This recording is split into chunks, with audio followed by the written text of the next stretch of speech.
अस्सलाम वालेकुम, welcome to my channel. Starting with the name of Allah who is the most merciful and beneficial.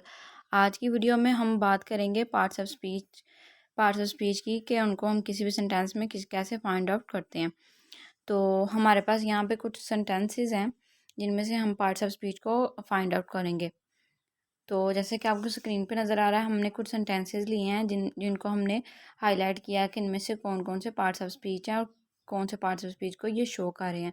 तो जो red colour में highlight किए गए हैं ये हमारे पार्ट्स ऑफ स्पीच को शो करेंगे कि हमारा कौन सा पार्ट्स ऑफ स्पीच है। तो हमारा जो पहला सेंटेंस है वो क्या है कि वेयर आर यू गोइंग, कि तुम कहाँ जा रहे हो।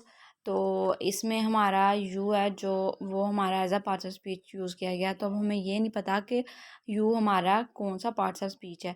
तो यू जैसे कि हमें पता है कि प्रोनाउन जो होता है उसमें यू, वी, दे, शी, ये हमारे सारे पार्ट्स ऑफ स्पीच होते हैं। तो यू हमारा एज अ प्रोनाउन यूज़ हो रहा है।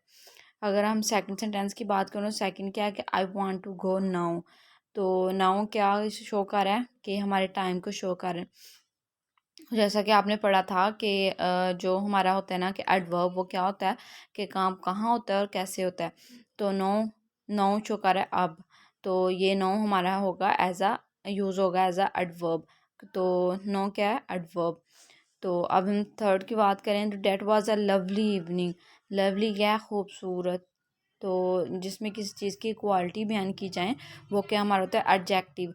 तो लवली क्या है, हमारा एज अ एडजेक्टिव यूज़ किया गया। अब अगर हम बात करें, my father works in a factory. तो काम क्या करते हैं कि फैक्ट्री में काम करते हैं। तो जो काम क्या है, जो किसी नाम को शो करें या मतलब किस जगह या पर्सन किस चीज़ के नाम को शो करें तो वो हमारा एज अ नाउन यूज़ होता है।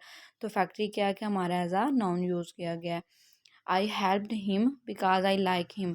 बिकॉज मतलब बिकॉज क्या है कि ये दोनों जो हमारे सेंटेंस दिए गए हैं, जो हमारे फ्रेज दिए गए हैं, इनको कनेक्ट कर रहा है। तो बिकॉज हमारा क्या होगा, इसमें एज अ कंजक्शन यूज़ किया। कंजक्शन क्या होता है कि जो कि सेंटेंस को कनेक्ट करने के लिए, कंबाइन करने के लिए यूज़ किया जाए। तो बिकॉज हमारा एज अ कंजक्शन यूज़ किया गया यहाँ पे। She went to market to buy some vegetables. तो जो टू और जो हमने पढ़ा था कि जो प्रोनाउन और नाउन के साथ को कनेक्ट करने के लिए, कंबाइन करने के लिए जो वर्ड यूज़ किए जाते हैं उनको हम प्रेपोजिशन कहते हैं। तो प्रेपोजिशन हमारा क्या होगा, टू। टू एज हमारा प्रेपोजिशन क्या यूज़ किया गया है। शी वेंट टू मार्केट, यहाँ पे टू का यूज़ किया है। She went to market sentence को कंप्लीट करने के लिए। देन यूज़ किया गया टू बाय सम वेजिटेबल्स, यहाँ पे फिर टू का यूज़ किया गया। तो ये हमारे सेंटेंस को कंप्लीट करता है, उसे कंबाइन करता है। अब अगर हम अपने लास्ट सेंटेंस की बात करें तो लास्ट सेंटेंस हमारा क्या है, हुर्रा।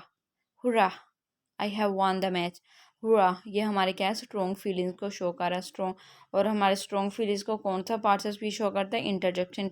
इंटरजेक्शन क्या होता है कि जो कि हमारे स्ट्रॉन्ग फीलिंग्स को शो करेंगे, जिसके बारे में हम श्योर हो, हमें कंफर्मेशन हो के हाँ ये हम करेक्ट बोल रहे हैं या ये चीज़ बिल्कुल सेम ऐसे ही है। तो हुआ हमारा as a parts of speech use किया जो कि हमारा इंटरजेक्शन है।